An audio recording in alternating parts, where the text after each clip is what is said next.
So first things first, I gotta give a shout out to Uncut Hoops, who recently made a video on this topic. And I had so many thoughts while he covered it that I had to make a video of my own about it. But definitely go check out his video as well. So the mainstream media has been fueling the hype train for this current USA team, and naturally, a part of that includes comparisons to the 1992 Dream Team. Take a listen to some of the things they've been saying. Basketball is so much better now than it's ever been. I mean, the game is incredible. Jason Tatum did not start last night. He's better than Scottie Pippen. The 92 Dream Team, Larry Bird was shot. He retired 10 days after the Olympics. You had multiple guys on that team, who could not handle the ball and who couldn't shoot. Anthony Davis on this team's a much better player than Patrick Ewing. Give me a break. Tatum's much better than Scottie Pippen. LeBron right now is better than Magic was to me at 32 or 33 years old. 1992, Larry Bird was cooked. Magic Johnson had already announced his retirement. So I'm not going to let you all of a sudden be like, oh, back in my day. No. Well, here's the problem that I have, and no disrespect to the 1992 Olympic team, but half of those guys were a little past their prime. Okay, so here's the current USA team listed on the screen.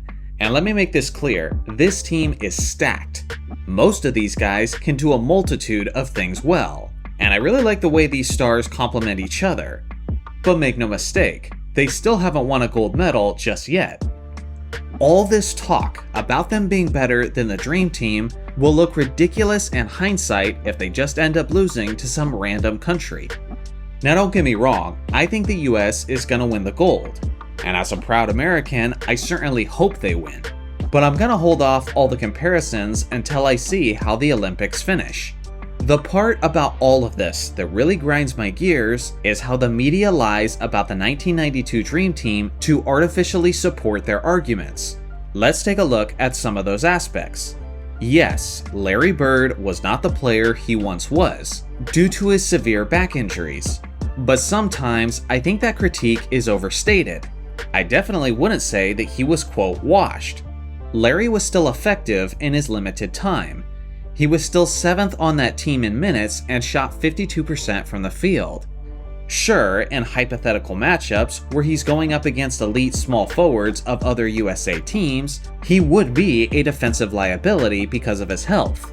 But that's when the Dream Team would sub in Scottie Pippen, who was a lockdown defensive player to say the least, and who was dangerous in transition on offense. Now the one that frustrates me the most is this one about Magic Johnson. I'm so tired of Magic getting thrown into this narrative of old washed up guys. That was not Magic Johnson at this point. He didn't retire in 1991 because he was old and had nothing left in the tank, but he retired because he had HIV, and that's all there was to it. In the 1991 season, Magic was the runner-up for the league MVP award, and the only reason he didn't win it was because a prime Michael Jordan existed. He had just led his Lakers to the NBA Finals in 1991 without Kareem Abdul-Jabbar, and Magic put up a fight in those finals even without his two best weapons, James Worthy and Byron Scott, who were missing time due to injuries. In his last game of NBA competition before his retirement, Magic put up a jaw-dropping triple-double of 16 points, 20 assists, and 11 rebounds. And again, those 20 assists were without the help of his two best scoring teammates. Just months before the 1992 Olympics took place, Magic participated in the NBA All-Star Game. And he was incredible out there, looking as if he was in his prime form. He was hitting shots with incredible efficiency, and his speed and playmaking were top-notch, as he was named the All-Star Game MVP with a stat line of 25 points, 9 assists, and 5 rebounds on 75% shooting from the field.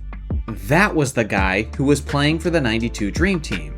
Not some washed-up has-been, but a guy who was likely the second best basketball player in the world, only behind a prime Michael Jordan. Now let's be real here. The Colin Cowherds and the Nick Wrights of the world probably know all of this, but they mislead audiences on who Magic was at this point simply because it doesn't fit their narrative that they're trying to push.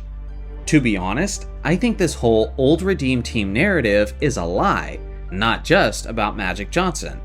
Outside of Magic and Larry Bird, not a single player on the Dream Team was above the age of 30, and nearly all of these guys were in the prime of their careers. Not only that, but you really can't talk about the Dream Team and not talk about Charles Barkley. If you go back and you watch Colin Cowherd's rant about how this team is so much better than the Dream Team, you'll see that he doesn't even mention Charles Barkley one time. Barkley was extremely aggressive on offense. He was making shots from all over the court, and he was an absolute nightmare in transition, as he was the most common finisher on the fast breaks. Barkley was the team's leading scorer by far, as he averaged 18 points per game. He was also absurdly efficient, even from three-point range, as he made 7 out of his 8 attempts from that distance. Charles Barkley firmly believes that he was the best player during the 1992 Olympics, and many people, including yours truly, have said that he would have won the MVP of the Olympic Games if that had existed. Beyond that, consider the fact that Stockton and Malone were coming off the bench. The greatest pick and roll duo in NBA history was coming off the bench. Then you look at their shooters. A guy like Chris Mullin never gets any love for being the assassin that he was from three-point range. Over those 8 Olympic Games, he made 14 of his 26 three-point attempts, which is a scorching hot 53.8% from deep. Again, I'm not going to get into all the X's and O's of which team would win, because there's a lot to consider, and honestly, the whole conversation will just look ridiculous if the 2024 USA team doesn't end up winning the gold. But again, it's just how the mainstream media leaves out so many crucial details. How they don't talk about Mullin, how they don't talk about Barkley, how they say that Bird was completely washed, and they act like Magic was just as washed as well.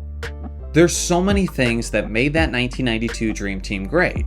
And yes, I fully recognize that the rest of the world wasn't as good as the world is now.